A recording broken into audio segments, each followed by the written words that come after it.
Bonjour à tous et bienvenue dans l'univers Lens Foot, l'émission 100% Racing Club de Lens. Vous le savez, ici, zéro langue de bois. Tout ce qui devra être dit sera dit. Ok, il y en a un qui suit sans déconner. Ça va être beau. Je sens que l'émission va être très belle. Ils sont tous déconnectés, ils sont ailleurs. Aujourd'hui, dans la Dream Team des consultants 100 et or, regardez, ils sont beaux, on les voit. Eric Sicora, Rémi Buisine, Sylvain Charlet de France Bleu Nord, Rémi Buisine de Brut, bien évidemment. Et pour sa première, un des membres de la Dream Team des consultants 100 et or, c'est Aléadine Yaya. Salut mon ami. Salut tout le monde. Salut la communauté lensoise. Merci, c'est gentil. C'est un plaisir. Bon, et pour la première, on ne doit pas chanter.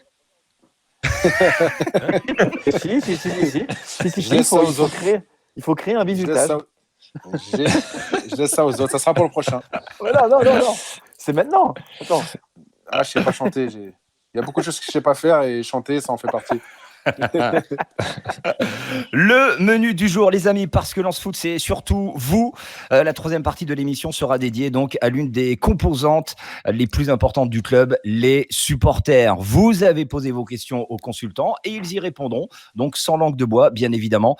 Ça sera tout à l'heure. La deuxième partie avec demander le programme Cap sur Reims, prochain adversaire des 100 et or. Mais on commence cette émission avec une question sur laquelle on va s'attarder. Quelles conséquences sur nos joueurs avec l'enchaînement des reports? Lens Foot, épisode 3, c'est donc parti.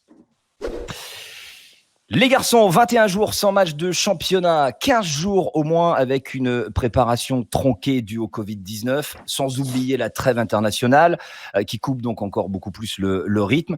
Ça commence à faire beaucoup. Une question, n'y a-t-il pas un risque élevé de blessure dû à cette longue période d'arrêt? On sait par exemple, Sylvain, les joueurs touchés par le Covid n'ont pas le temps de revenir, de se remettre en forme, qu'ils doivent être tout de suite performants sur le terrain. On risque les blessures. Qu'est-ce que tu en penses, Sylvain, de tout ça? La vraie interrogation, c'est la préparation de ce match, en effet. C'est-à-dire que tu as des joueurs qui ont été testés positifs et qui se sont entraînés à part toute la semaine dernière avec Franquès, qui était aussi positif et qui était à 50 mètres du terrain d'entraînement, et des membres du staff, et notamment les kinés, qui ont été touchés.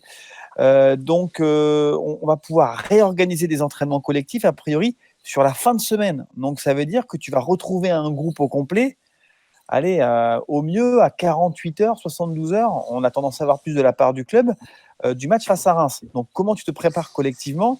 Ça, c'est une des questions. Après, tu as une force collective qui a été développée depuis le début de la saison. Donc, est-ce que tu peux t'appuyer seulement là-dessus? Est-ce que ça va revenir naturellement? Parce qu'on sait que tout se joue à peu de choses au niveau professionnel. Et puis surtout, on parle du Covid, mais avant ça, il y a le derby et 2 semaines de rendez-vous internationaux. Donc, ça veut dire que depuis un mois, collectivement, on s'est très peu entraîné au Racing Club de Lens. Des conséquences, Eric? Forcément, parce que je veux dire, même si tu vas reprendre l'entraînement collectif, je ne sais pas combien de séances il va y avoir, mais tu vas avoir des joueurs avec des degrés de forme différents, puisque tu as des joueurs qui ne se sont pas entraînés depuis 10 jours, d'autres depuis 5 jours, donc forcément qu'il y aura un décalage par rapport à ça. Comme l'a dit Sylvain, tu as eu 15 jours sans match, donc il faut remettre la machine en route, retrouver les automatismes. Le seul point positif, c'est que Ganago pourra peut-être être dans le groupe. Donc ça, c'est quand même. Ça je sais pas. Avec le repos, comme il n'y a pas eu de match, il y a peut-être eu la sensation. Alors je te dis dans le groupe, je sais pas. J'ai pas dit pour jouer, mais dans le groupe, tu vois, peut-être que ne serait-ce que sa présence pourra déjà apporter un plus à l'équipe. Mais c'est vrai que pour l'entraîneur aujourd'hui, c'est un vrai casse-tête. Monter une équipe avec des joueurs à des degrés de forme différents. Comme tu dis, le risque de récidive de blessure. Hier, j'ai écouté une émission, il disait qu'en Angleterre, il y a plus de 42% de blessures depuis le Covid. Ouais. Donc, ça prouve aussi que derrière, tu as beau te préparer comme il faut, mais dès que tu es touché par ça, c'est catastrophique. Et ça devient très problématique. Rémi? C'est vrai que près de 3 semaines sans match, c'est quand même très compliqué. Puis il y a un effectif qui n'a pas pu s'entraîner normalement. Donc pour préparer le match, ça va quand même être très compliqué. Il y a un risque de blessure. Sans le staff aussi, ça a quand même été très difficile. On espère quand même quelques retours de blessures. Alors, Ganago, mais on peut déjà penser au retour aussi d'Isiaga Silla, qui normalement pourrait postuler une place dans le groupe ce week-end. Pour Seko Fofana, ça paraissait encore un peu prématuré, mais pourquoi pas espérer le voir dans le groupe aussi, ce serait une bonne nouvelle. Donc, c'est vrai que c'est quand même très compliqué. Je pense que Sylvain et Eric ont tout dit sur ce point-là. Hein. C'est la crainte justement que. C'est l'inconnu en fait. C'est total inconnu. L'inconnu. Ouais. Après, il y a une chose aussi que vous avez oublié de dire. Allez, Adine. Faut pas oublier que pour ce match-là, il manque quand même 3 joueurs qui sont suspendus. Que ce soit Michelin, Cahuzac et Gradit. Ouais. Qui sont quand même 3 joueurs importants dans l'équipe. Même si Michelin était derrière Klaus depuis sa blessure, mais bon, il est en concurrence avec lui. Au début de saison, c'est lui qui a commencé. Après, une fois tu es devant, une fois tu es derrière. Exact. C'est vrai que là, Klaus, il s'était installé. Mais c'est 3 joueurs qui sont importants, déjà depuis la saison dernière et depuis cette année. Et c'est vrai que 3 semaines sans jouer, sans compter, il n'y a même pas d'état de forme, étant donné qu'il y en a, ils ne sont pas entraînés. Chez toi, tu ne t'entraînes pas comme à l'entraînement. Impossible. Et ça, c'est l'incertitude de ce match contre Reims. Le truc qui peut jouer, peut-être après, si on veut trouver des choses positives, je ne sais pas ce que vous allez en dire là-dessus, Eric et Aladine, c'est que ils ont vécu quelque chose de très particulier. Et la semaine dernière, en conférence de presse, Flo Sotoka faisait référence à leur groupe WhatsApp où le coach est intervenu, a dit aux gars, les gars, on lâche pas, on reste solidaires, on y est, on va vaincre tout ça ensemble. Et ça, peut-être que ça peut souder le groupe. Et l'aspect mental, il peut prendre une part importante. Mais tu as le physique. Oui, non, mais ça, bien sûr. Mais après, le physique, si tu n'as pas le physique, tu peux avoir le mental, tu vas t'accrocher, mais au bout d'un moment, au bout d'une heure, peut-être 70 minutes, tu vas craquer. Donc, c'est ça, le mental, les résultats sont là pour, comme tu l'as dit, c'est des points forts pour cette équipe-là, pour ces joueurs-là.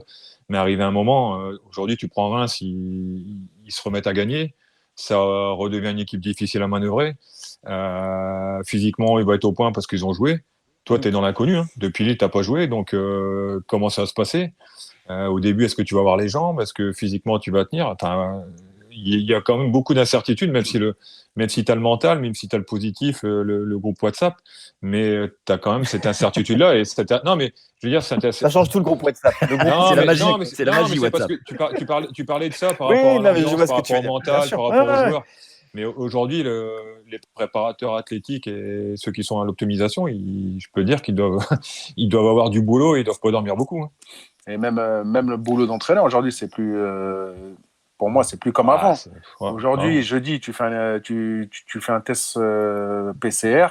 Le coach, il peut préparer une équipe pour le dimanche. Attention, du jour au lendemain. Le vendredi, on lui dit, écoute, Franck, tu as 4 nouveaux joueurs, ils sont positifs. Tu dors plus aujourd'hui quand tu es entraîneur. C'est un casse-tête permanent.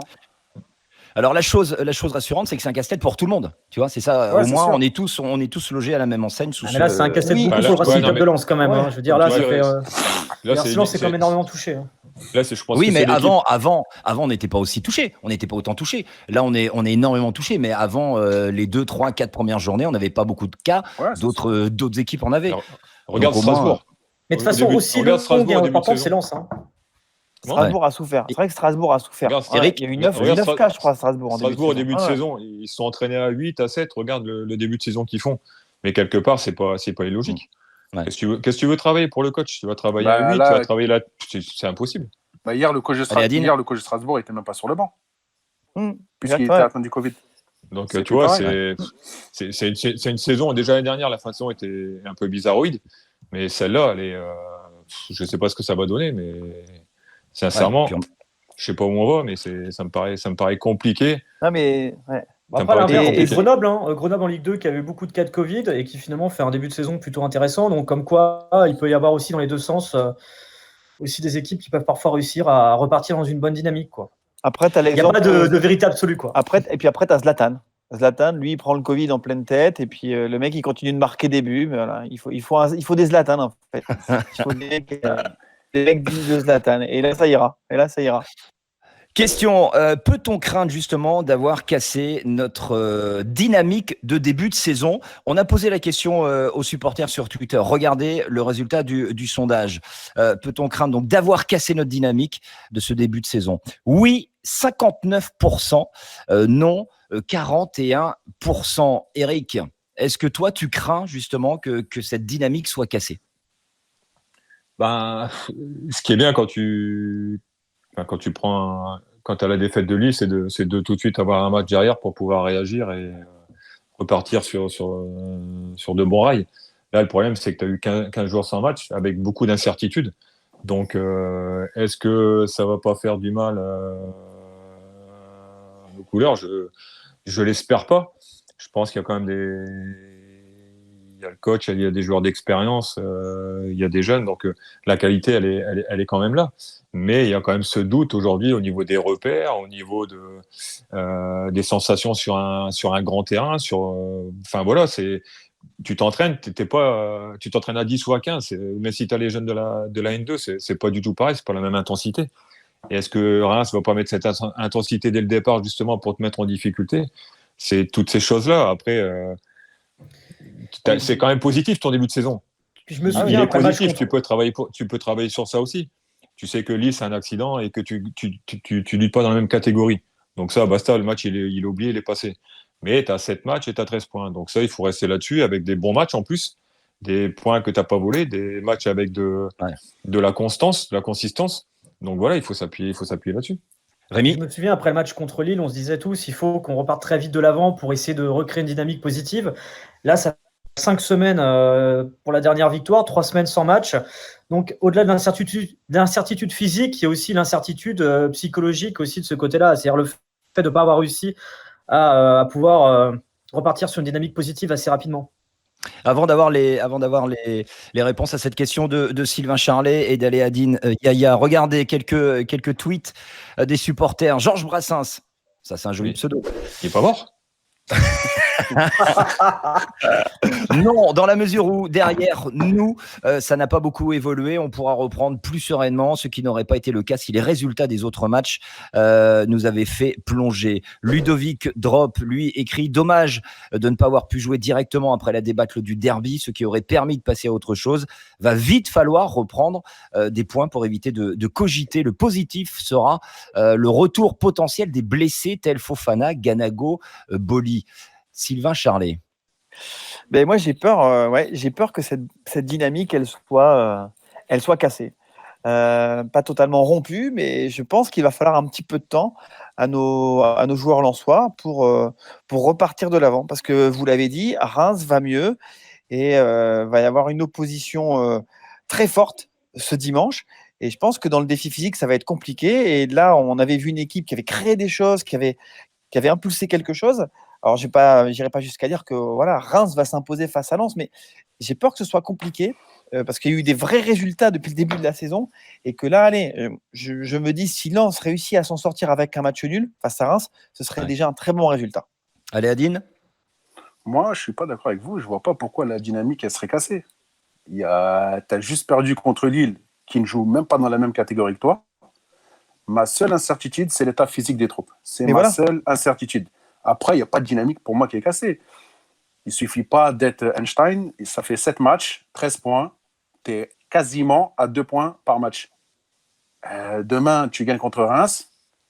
Ça fait 16 points, 8 matchs. Ça fait une moyenne de 2. Pour moi, la seule incertitude, c'est l'état physique. Je pense que les joueurs, ils le savent. Il y en a beaucoup qui découvrent la Ligue 1. Et je pense qu'ils sont sur une très bonne... comment dirais-je ? Ils ont une bonne ambiance entre eux. Et ça, ça fait beaucoup de choses. On le voit, tu vois, il y a des choses. Déjà, quand il meurt, tu sens qu'il n'y en a pas un qui tire la couverture pour soi-même. Mais j'aime bien la mentalité qu'il y a dans cette équipe. Je me le répète, ma seule incertitude, c'est l'état physique. Quand on dit ça, Lénine, c'est parce que par rapport à tout cet enchaînement, finalement, tu n'auras joué qu'un match en octobre. Je caricature un peu parce que tu as eu la quinzaine internationale auparavant et après tu es victime du Covid. J'entends ce que tu dis en fait. Ouais, mais en France, dès que tu fais 3 matchs dans la semaine, putain, on joue trop. Dès que tu fais un match en 3 semaines, on n'a pas beaucoup joué. Il faut savoir le juste milieu un peu. Alors là, il faut savoir. Et là, un match en un mois alors, on fait quoi? Non, mais après, non, mais là, Sico, tu le sais. Ah, mais il a raison, allez. Il a raison. Les gens ici, il faut arrêter de dramatiser. Le seul truc, et je sais que ça fout les boules aux gens, c'est que tu en as pris 4 dans un derby. Et les gens, ils te parlent de dynamique. Je le répète, je veux le dire à la communauté lensoise, ça me fait chier de le dire. Lens ne joue même pas dans la même catégorie que le LOSC. Mais voilà. Lens joue avec Reims, Alors, Lens qui est un plus grand club, hein, mais Lens joue avec Reims, joue avec Metz, joue avec Lorient. C'est ça les adversaires de Lens. Là, aujourd'hui, voilà, tu as pris les points que tu devais prendre, ils ne sont plus à prendre. Mais voilà, tu peux travailler encore dans la sérénité totale. Après, ce qui est bien, c'est qu'au niveau du classement, il n'y a pas de conséquences. Quand tu avais été 13 points, tu étais 4e, donc tu es toujours dans les premiers en fin de compte. Tu as 2 matchs de retard quand on est du premier. Voilà. 10e avec 2 ça aurait pu être différent si tu étais 15e et tu n'avais pas joué, tu te retrouves 19e et tu as 5 points de retard. Là, ce n'est pas du tout le cas. Donc, je pense que ça aussi, ça peut être un point positif pour cette équipe-là. Et comme l'a dit il ne faut pas non plus dramatiser, mais c'est vrai que c'est plus l'aspect physique où il y a la certitude. Tiens, on a la réponse là de Daddy Joe 62 qui pense un peu comme Allé. Franchement, je pense pas. On va récupérer en fraîcheur mentale. Ça peut être très important dans la vie d'un groupe. Et puis, ça va permettre de digérer la défaite contre le LOSC. Et après, on va peut-être même Fofana, pardon. Et puis le roi du Fofano. Fofano, c'est la version Fofano. C'est Fofano. De Fofana. Et puis le roi du Coron, il jouait à coup de kerk. Le roi du Coron qui fait, on peut penser que la dynamique a déjà été brisée à Lille. Cette période de trêve forcée doit nous permettre de reprendre nos forces, d'obtenir l'éventuel retour de nos blessés. Et bon, il y a Bollard contre un concurrent direct au maintien qui revient bien. On aura bien évidemment, on parlera de Reims. Ensuite, ce qui était très intéressant, Rémi, j'aimerais t'entendre sur le post qu'on avait mis là sur le compte Twitter de Lens Foot. Malgré ces 2 matchs en retard, le Racing est assuré donc de rester dans la première partie du tableau avec une 10e place après la 9e journée de Ligue 1, en dépit de 2 matchs en moins.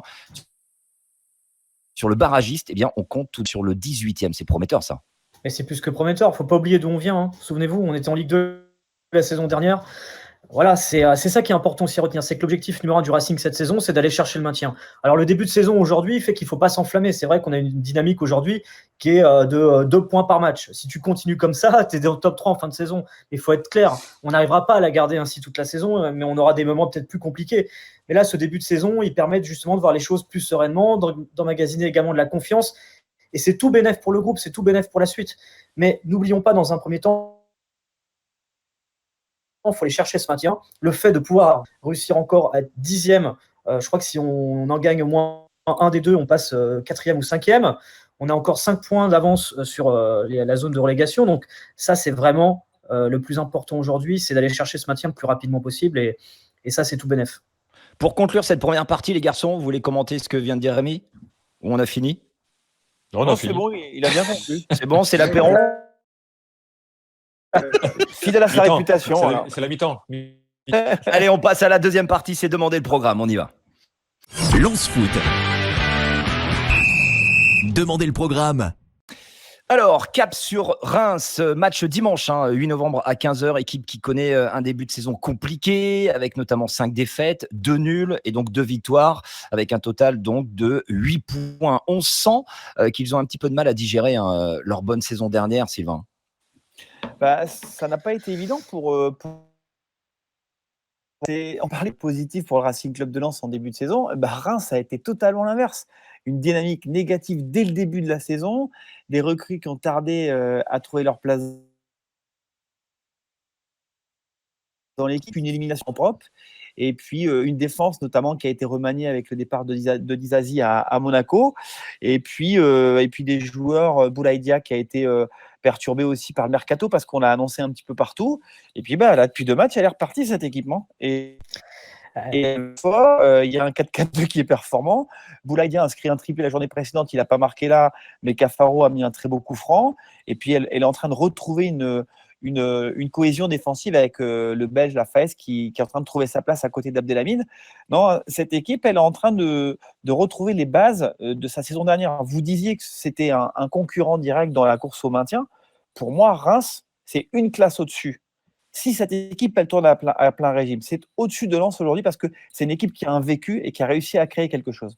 Elle a eu un début de saison très compliqué. Après, elle a eu un début de saison compliqué. Il ne faut pas oublier qu'ils ont commencé leur préparation avant tout le monde, étant donné qu'ils avaient fait les tours préliminaires d'Europa League.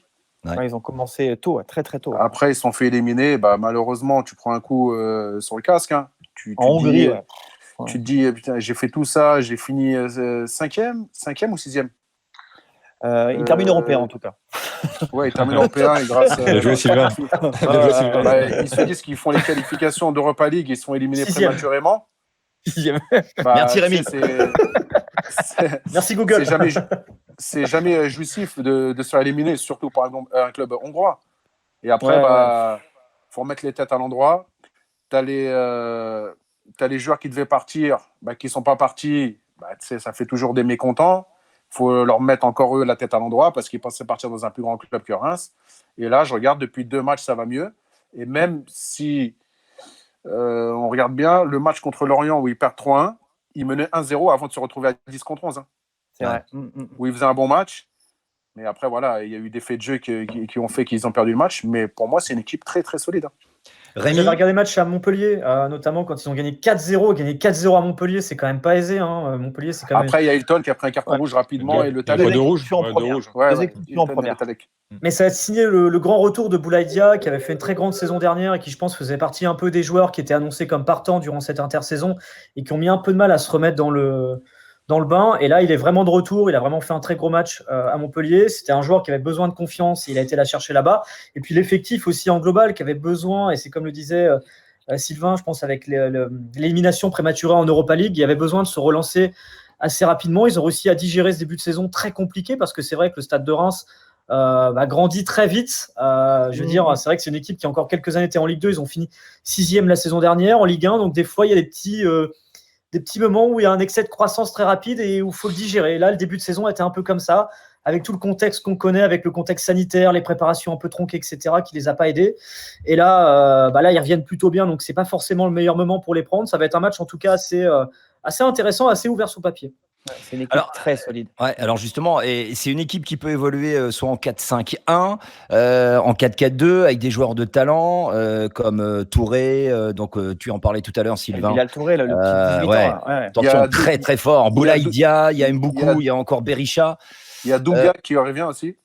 Ouais. Est-ce qu'il faut s'attendre, Eric, à un combat de chaque instant? Est-ce que ce match contre Reims, ça va être un vrai combat? De toute façon, tous les matchs de Reims, les équipes qui les affrontent, c'est des matchs compliqués. C'est une équipe qui est très solide, qui va très vite vers l'avant, qui est athlétique, qui impose un combat. Donc, c'est le style de jeu que tu n'as pas encore rencontré. Donc, il va falloir s'adapter à ça. Tu les reçois. Donc, ça va être un match difficile. Mais de toute façon, en Ligue 1, tu n'as aucun match facile. Là, c'est un adversaire différent qui revient bien. Moi, je pense que leur mauvais début de saison, il est surtout du fait de l'Europa League. Je pense que quand tu finis 6e, tu joues l'Europe, tu te consacres à ça. C'est la première fois que tu l'as fait. Pour Reims, c'est pareil. On disait que ça grandit vite, mais ils ne l'ont pas volé, ils sont allés la chercher. Donc forcément, tu laisses du jus, tu te prépares par rapport à ça, et ton début de saison, il est un peu raté. Mais tu sais qu'avec le coach, ça va revenir très vite en place. Ouais. Et puis, il y a la confiance aussi des dirigeants. Donc voilà, tout ça fait qu'aujourd'hui, il peut travailler sereinement. Et puis, cette équipe va revenir tout doucement. Malheureusement, on la prend peut-être pas au meilleur des moments. Ouais, le Reims dû prendre Reims un petit peu au début. Au début de championnat, ça aurait été mieux de prendre Reims. Le Reims de cette saison, il me fait penser au Strasbourg de la saison dernière, qui avait gagné la Coupe de la Ligue, qui avait fait une petite épopée en Europa League, qui s'est fait éliminer, qui a galéré pour venir, qui après, dès que la machine s'est enclenchée, ils sont bien revenus. Non, et puis ils ont une cellule de recrutement et un directeur sportif qui s'appelle Mathieu Lacour, si je ne dis pas directeur général. Ouais, qui a un réseau de dingue et qui est capable d'aller trouver des joueurs. Je pense au petit Zenelli, l'attaquant kosovar, le milieu de terrain excentré, qui s'était fait les croisés. Voilà, il s'est fait les croisés. Il n'a pas encore retrouvé son meilleur niveau. Mais par exemple, tu prends les deux petites devant. Boulaïdia, il était à Jura Sud. Le petit El Bilal Touré, il est arrivé à 18 ans. Le minot, en début d'année, il arrivait directement de son pays. Et il se retrouve. Oui, petit malien. Et il se retrouve, il joue. Et il y a un penalty, il prend le ballon. Mais le minot, il prend le ballon, il tire le penalty. Et ils ont l'art d'aller chercher des mecs. Berisha, aller prendre Berisha qui était à la Lazio, c'est aussi très très fort. Les Belges derrière, De Smet, Faes, Fouquet, tout ça, ce sont des joueurs de qualité. Et il y a aussi peut-être des idées à prendre de ce que fait Reims dans l'organisation du club et dans la construction de l'équipe. Après, ça montre qu'avec peu de moyens, tu peux réussir à avoir exactement, bien sûr. Il y a des raisons qu'on utilise trop peu. Il y a 2 ans, ils avaient... Pardon, Siko. Il y a 2 ans, ils avaient le gardien, Mendy, qui est aujourd'hui à Chelsea. Mais exactement. Après, c'est toujours une question de moyens. Tu fais par rapport à tes moyens. Donc, eux, ils sont dans l'obligation aujourd'hui de chercher des perles à droite, à gauche. Ils le font très bien. Après, tu as d'autres clubs qui ont d'autres moyens et qui peuvent acheter d'autres joueurs déjà connus. Donc après, voilà, tu vis par rapport à tes moyens, ce que tu peux acheter ou pas. Donc aujourd'hui, c'est très fort. Non mais c'est très, très fort. C'est malin, c'est très malin. Avec peu de moyens, tu montes en Liga il y a 2 ans, tu finis 8e la première année, 6e la deuxième et t'es européen. C'est un exemple sur le papier, même pour le Racing, c'est super. C'est un exemple à suivre. Ce que je veux dire, c'est que tous les clubs cherchent aussi à avoir la perle rare. Tu peux demander à aller. Si tu peux faire un joueur à un moindre coût, tu vas le faire. Après, c'est avoir l'opportunité. Est-ce qu'à ce moment-là, toi, tu en avais besoin? Enfin, voilà, il y a plein de choses qui rentrent en compte aussi à des moments où tu peux peut-être pas faire, peut-être que tu peux faire. Donc voilà, après, c'est une question de qualité du joueur par rapport à ton schéma tactique. Voilà, donc après, il y a tout ça aussi qui rentre en compte. Mais en tout cas, ils font des très bien de pioche. Ouais. Par contre, il n'y a rien à dire à ce niveau-là. Une dernière question pour terminer sur Reims. Ensuite, on passera à la troisième partie. Selon vous, quel est le meilleur joueur de Reims? Quel est le joueur qui est le plus à surveiller pour dimanche? À surveiller ou le plus important? Allez, à surveiller, on va dire. Ouais. Justement, retour en forme à Montpellier, triplé. Retour en force après un début de saison qui était très compliqué pour lui. C'est ce qu'on expliquait précédemment sur un départ avorté. Et là, il est vraiment en plein retour en force, retour de confiance également. Donc, ça va être un jour à surveiller. Mais après, je pense que Sylvain a aussi, justement, je pense sur le joueur à contrôler qui, je pense, n'est pas le même. Non, mais si je vais sur la thématique du joueur important, pour moi, c'est le patron de la défense. C'est le Fonte de Reims, le Hilton de Reims, si vous voulez, c'est Abdelhamid. Abdelhamid, c'est un exemple de longévité au haut niveau. C'est vraiment le joueur qui te permet de construire de derrière. Le petit Dizazi qui est parti à Monaco, il se retrouve à côté de Badiachile. On a 2 jeunes joueurs et les deux, ils ont galéré. Bon, après, ils n'ont pas été aidés par le système de Monaco. Mais à Reims, il a été chapeauté par Abdelhamid. Botman, il est chapeauté par Fonte à Lille. Hilton, il encadre les minots à Montpellier. Et pour moi, Abdelhamid, il représente l'état d'esprit et ce que veut mettre en place le club à Reims. Allez, toi, le joueur à surveiller? Moi, le joueur à surveiller, Boulaïdia. Ouais. Par contre, il y a un joueur dont je suis fan. C'est Kassama. Qui vient du FC Porto. Ouais. Qu'est-ce qu'il est fort. Je l'ai vu la première fois la saison dernière lors de son premier match, Amiens-Reims. J'ai dit au directeur général Mathieu Lacour, là tu tiens un sacré joueur. Et depuis, il joue à titulaire. Il s'est fait une place enfin cette saison en fait. Ouais. Eric? Ouais, je dirais Dia. Mais après, je pense que ça va être c'est le collectif qui va être compliqué. C'est pas un seul joueur. Mais bon, s'il y en a un à mettre en avance, peut-être lui. Ouais. Ok, on passe à la troisième partie. C'est parti avec les questions des supporters. On y va. Alors, on a donc lancé sur les réseaux sociaux Twitter, Lance Foot officiel, la page Facebook, également Instagram. On a fait une sélection de plusieurs questions. On va en prendre comme ça des questions en volée, des questions à la volée, et vous allez pouvoir y répondre. Attention, question, tiens, messieurs, vos pronos pour les 3 derniers de Ligue 1 cette saison. Qui va être relégable? Attention, c'est parti. On y va. Alors, attends, faut que je reprenne le classement. Allez, qui veut démarrer? Rémi? Allez, déjà, on pourrait dire Dijon parce qu'ils sont derniers. Je crois qu'ils ont à peine 3 points. Puis ils ont loupé leur recrutement. Ils ont perdu des joueurs majeurs comme Tavares, par exemple. Aucune victoire en plus. Ouais, voilà. Donc, voilà. Puis je me souviens aussi de Dijon-Lens. Donc, il y a aussi l'affect. Voilà. Allez, hop. Dijon. Strasbourg, ça va quand même être compliqué. Vraiment. Ils vont se relever, je pense. Saison difficile, mais ils ont un effectif sur le papier qui peuvent leur permettre de s'en sortir. Diallo à Jorge devant, ça va cartonner. Mais ça va le faire. Voilà. Moi, je penserais bien à Strasbourg et après. Sur la plage de barragiste, peut-être Lorient. Allez, Dijon, un peu en difficulté quand même. pour Lorient, pour Rémi. Sylvain. J'en mettrais 4 pour 3 places. 3. Ok, voilà. Bah, à ce moment-là, je mets Brest, Lorient, Dijon. Brest, Lorient, Dijon pour Sylvain. Allez. Ouais, ça va rester en plus, ça. Bien sûr que ça reste. Il va nous ressentir en fin de saison, va être ridicule. Ah bah non. Je vais mettre Angers, Dijon. Saint-Etienne et Strasbourg. Je vais mettre Dijon. Dijon pour aller. Ouais. Et après, si. Mais au si je me réfère aux 3 derniers matchs que j'ai vus du début à la fin, avec le numéro 31, 32, 33, 34, 35, 36, 37, 38, je mets Saint-Etienne là-dedans. Ah ouais. Ah ouais, attends. Allez, tu es en train de dire que Saint-Etienne va être relégable. Bah, je sais pas si vous regardez les matchs comme moi, mais moi je regarde de la première minute à la dernière minute. Ils sont à la rue. Quand je vois que c'est de numéro 31 à 38, alors les jeunes ils sont bons, mais tu peux pas te maintenir avec une équipe aussi jeune. C'est impossible. 5 défaites consécutives. Et heureusement qu'ils ont pris 10 points.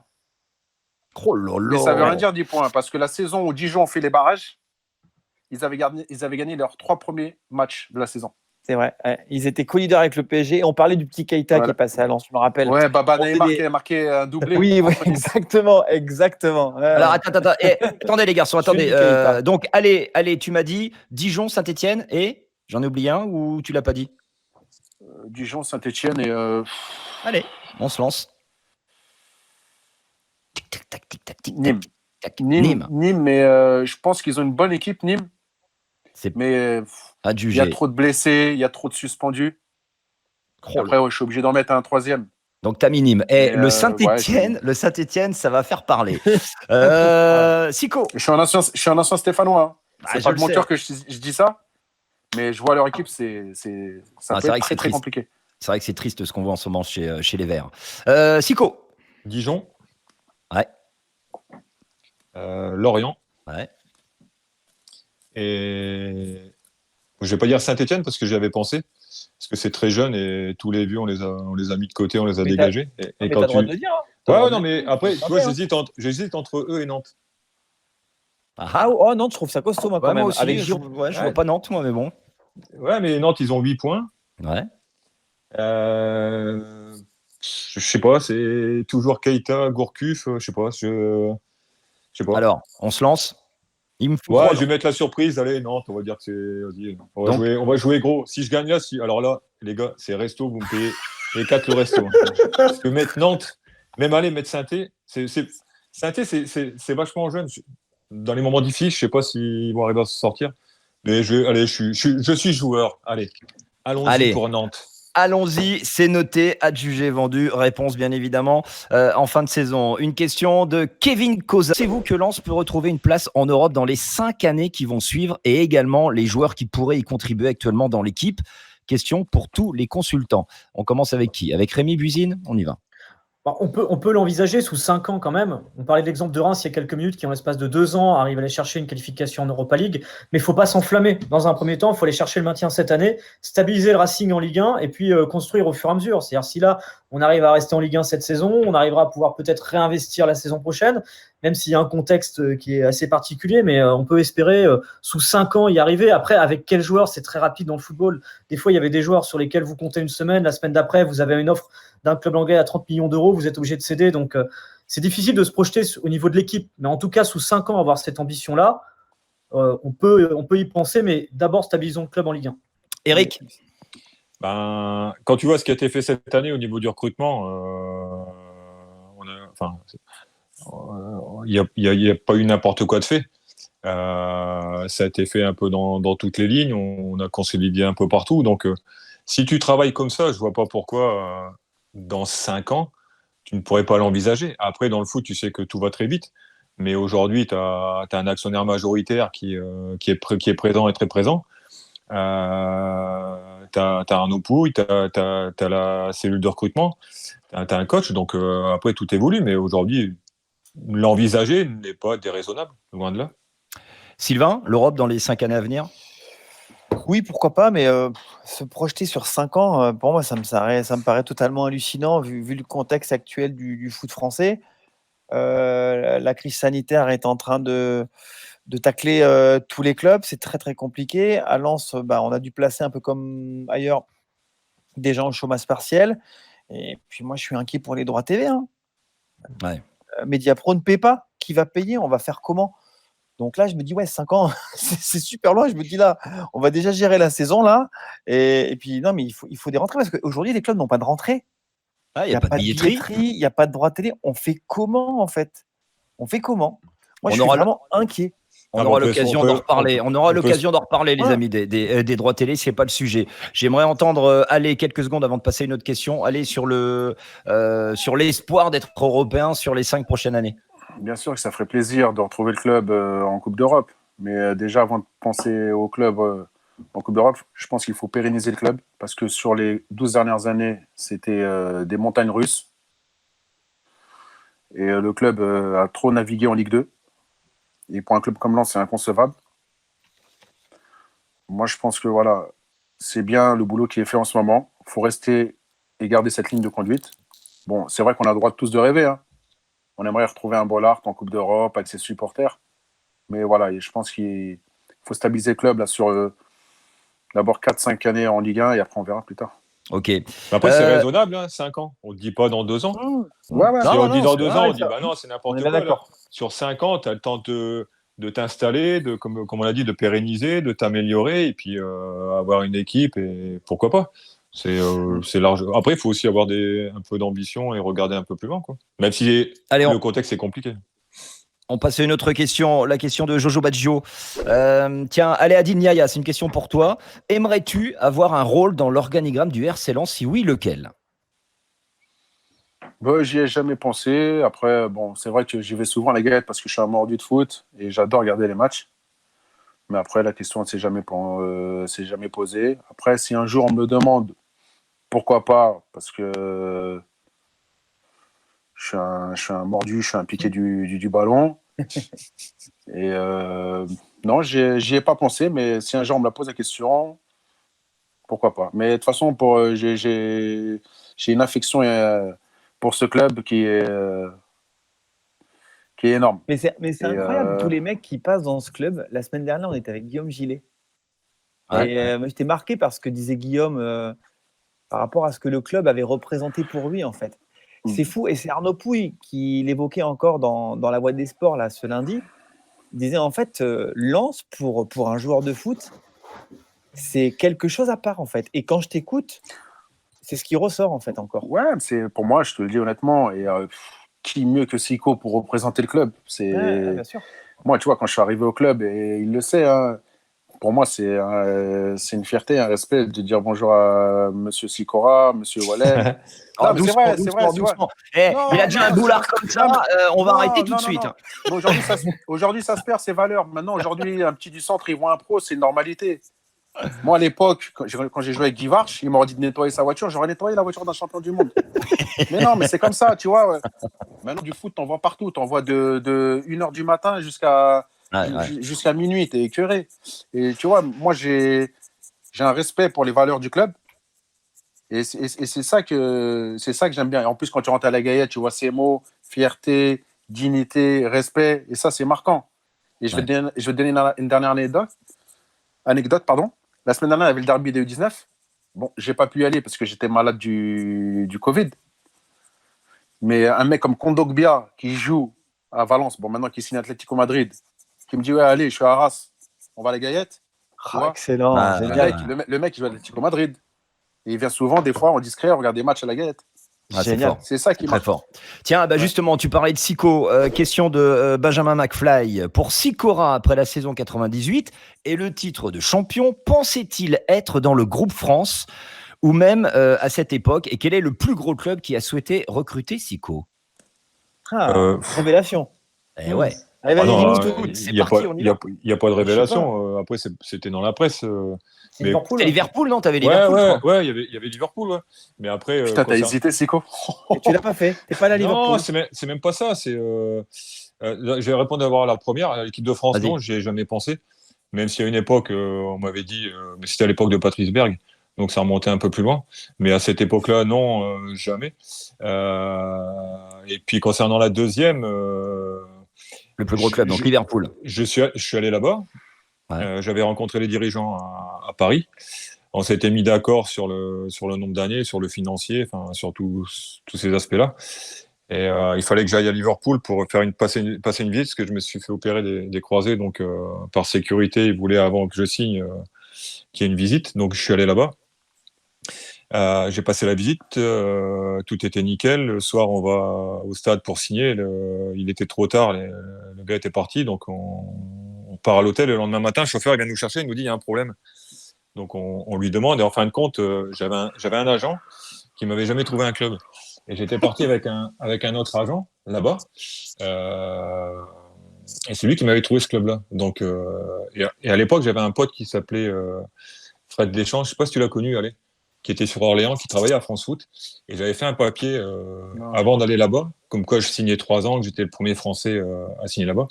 Et le mardi matin, il voit dans France Foot et il envoie un mail au club en disant que c'est le seul agent qui peut traiter le transfert. Donc quand j'arrive, forcément, on me dit qu'il faut que j'arrête le problème. Et en fin de compte, ce mec-là, il s'était pas bougé du tout et il voulait de l'argent. Et donc. Attends, ça capote pour ça? Ça capote pour ça? Ouais, il y a des histoires des fois, Sylvain, il capote pour. Non, mais attends, c'est quand même fou, là. C'est fou ce qu'on apprend, là. Attends, je t'explique. Donc, je reviens. À Lens, les malins, ils savent, donc ils me reproposent financièrement la durée de contrat plus longue et la reconversion. Et finalement, après vous allez me dire, je suis peut-être couillon, mais c'est mon honnêteté. Finalement, je suis resté à Lens par rapport à l'agent. Et quand je re-signe à Lens, mon ancien agent, il demande rien. Il demande aucune somme. Et cette année-là, Jean-Guy Wallem a le même agent, il le vire, il signe à Coventry, il lui demande rien du tout. Et c'est un agent il y avait Deschamps, il y avait les gros mecs, hein, donc c'est pas Sicora, Liverpool qui pouvait lui amener quoi que ce soit. Et c'est pour ça que ça a copoté, uniquement pour ça. J'étais parti là-bas pour signer, je suis parti un dimanche après-midi, et dans ma tête, je partais là-bas pour signer, et finalement, ça s'est pas fait par rapport à ça. Et ben voilà, une belle anecdote. Je pensais que tu n'avais pas pris par rapport à ton anglais, moi. Et ça vous fait rire, sa bande de trompettes. Là. Ah bah oui, attends. Et allez, il a raison. J'étais gentil avec toi pour ta première et tu coupes. Ah d'accord, ok. Il reste encore quelques minutes, allez, t'inquiète. Je vais me rattraper. Allez, les garçons, autre question. Quel joueur vous auriez rêvé de voir jouer sous la tenue sang et or? Rémi. Oula. Oh. Question de Veille de Faucon. Ah, ça sort de nulle part là. J'étais pas prêt. Ah bah allez. Utopique, je sais pas. Allez, utopique Zidane, un peu. Bah non, Zidane, non, pas Zidane quand même, un peu plus dans le réel. Steven Gerrard. Ouais. Et si, parce que un peu comme Sico, c'est un mec qui a toujours représenté Liverpool. Et quand tu parles Liverpool, alors il n'y a pas que lui, hein, c'est tellement un club mythique. Et je me dis que j'aurais kiffé le voir avec le maillot du Racing. Autre question, François. Attends 2 secondes, je te donne une anecdote. Ah, j'ai joué avec un mec qui a visité les installations du RC Lens, mais qui a signé au Stade Malherbe de Caen, N'Golo Kanté. Non. Si, quand juste il était à Boulogne. Il a visité les installations. Ouais, il était à Boulogne sans mer. Bien sûr. Il est venu à la Gaillette. Et à la fin, il y a des gens au RC Lens et ils ne croyaient pas énormément en lui. Il a signé au Stade Malherbe. Et...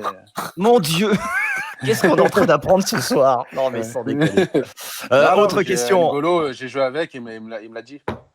Oh là là. Autre question. François HZ qui fait à tous les anciens joueurs, même si l'on sait que parfois Bollaert transcende, est-ce que l'ambiance de Bollaert inhibe les joueurs et motive les adversaires?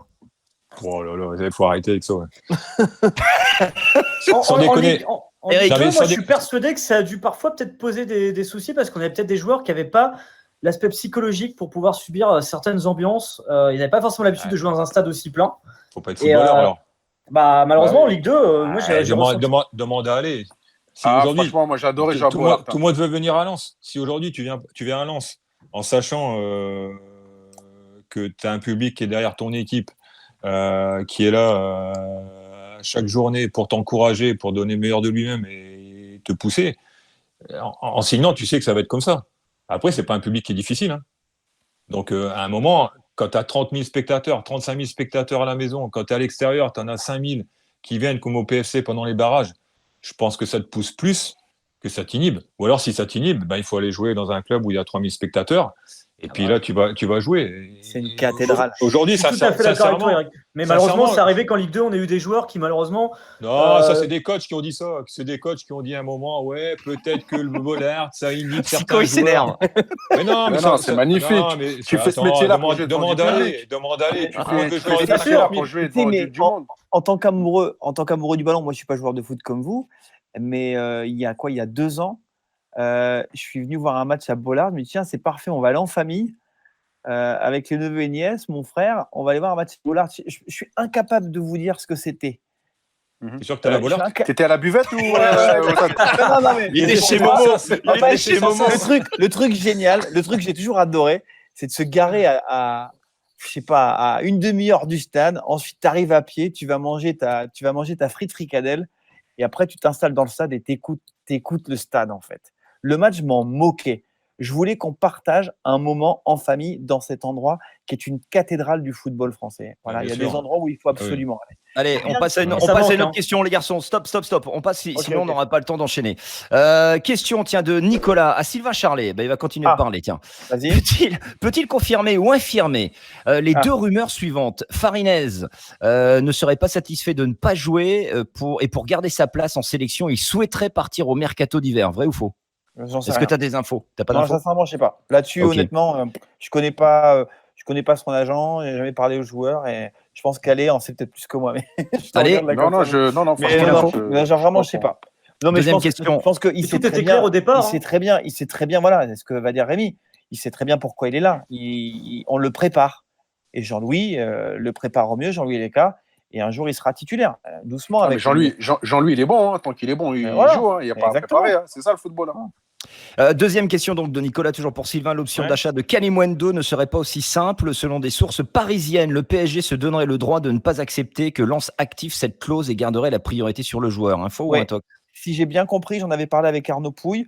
Donc le joueur avant signé à Lens en prêt, il a prolongé son contrat avec le Paris Saint-Germain. Lui ne voulait venir à Lens que sous forme de prêt. Et en effet, il y a une option qui peut être levée par le Racing Club de Lens, mais Paris reste prioritaire. C'est-à-dire que voilà, ils peuvent passer devant Lens. Si Lens décide, tiens, on veut l'acheter, Paris peut dire non, finalement, on le garde. Voilà. Non, en fait, c'est un gagnant-gagnant, si j'ai bien compris. C'est-à-dire qu'il y a une option d'achat. En France, on ne peut pas dire une option d'achat à géométrie variable. C'est soit tu mets une option d'achat, soit tu n'en mets pas. Lens la lève, mais Paris est prioritaire pour le rachat du joueur. Exactement. Ce qui fait que, par exemple, si le joueur va éclore sous le maillot du Racing, donc on en profite au niveau des performances, mais financièrement, on est aussi intéressé parce que le joueur a explosé à Lens et Paris le rachète plus cher que l'option d'achat du Racing. Mais théoriquement, on peut très bien avoir Lens qui lève l'option d'achat cet été, et puis Paris qui le rachète, 5 ou 10 millions de plus. Je n'ai pas les chiffres des options d'achat, mais ça question pour, allez, c'est Christophe qui nous pose cette question. Question à qui veut bien répondre. Bon, on va dire que c'est Allez qui va y répondre. On parle beaucoup, et à juste titre, de Ganago, Sotoka et Kakuta devant, de Medina, Grady et Badé derrière, ainsi que Jean-Louis Léka pour leur excellent début de saison. Christophe veut mettre en lumière les deux bosseurs de l'ombre, à savoir Doucouré et Cahuzac. Il dit, que pensez-vous de leur prestation de ce début de saison? Allez. Place de l'ingratitude, c'est-à-dire que tu travailles comme un chien. Alors c'est vrai que Cahuzac, il a plus ses jambes de 20 ans, mais il est toujours là à gratter.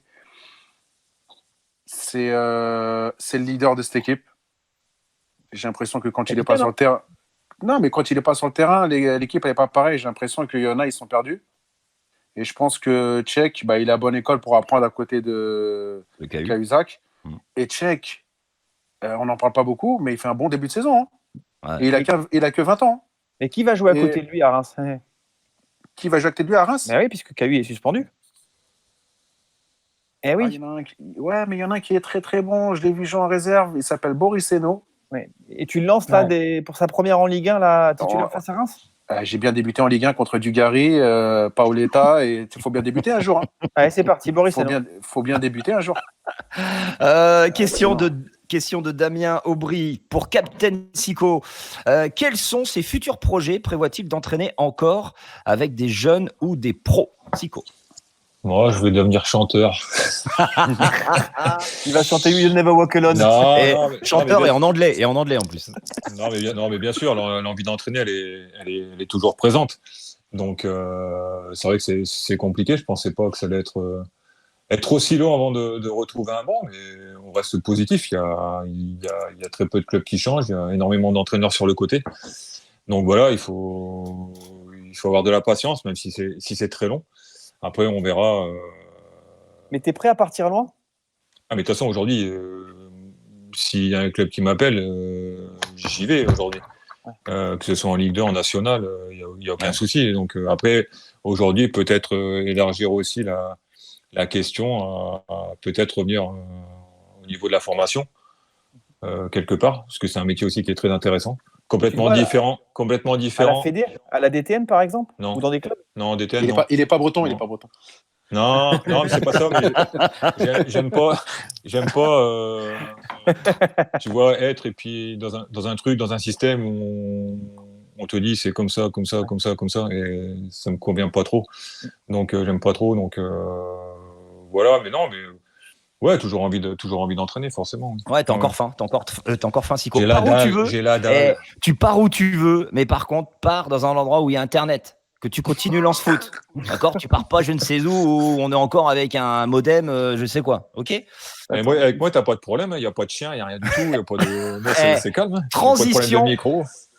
Transition parfaite. On va terminer cette émission par la question la plus importante. C'est Dirk Kuyt qui nous pose cette question. Regardez, la question la plus importante de la soirée. Qu'est-ce que Franck Quedru a fait de son chien ? Et bon, il a mangé. On lui posera la question la semaine prochaine. Merci beaucoup, les garçons, d'avoir été présents pour cette émission. Et on peut applaudir pour la première de Allez. Bravo. Bravo, allez. Belle prestation. Bravo. Merci. Et il n'a pas chanté. C'est bon, et tu peux signer le contrat. Tu feras partie officiellement de la Dream Team des consultants de Lance Foot. Merci beaucoup à vous de nous écouter chaque semaine. On continue à être actifs tous les jours sur les réseaux sociaux, Lance Foot officiel, Twitter, Facebook. Et l'émission se regarde sur la chaîne YouTube Lance Foot, sans oublier la version audio pratique pour faire du sport dans sa bagnole quand on rentre du boulot. C'est téléchargeable, bien évidemment, sur toutes les plateformes, Deezer, Spotify, Apple et tout le tout team. À mardi, les copains. À mardi. Salut les gars. Salut. Ciao.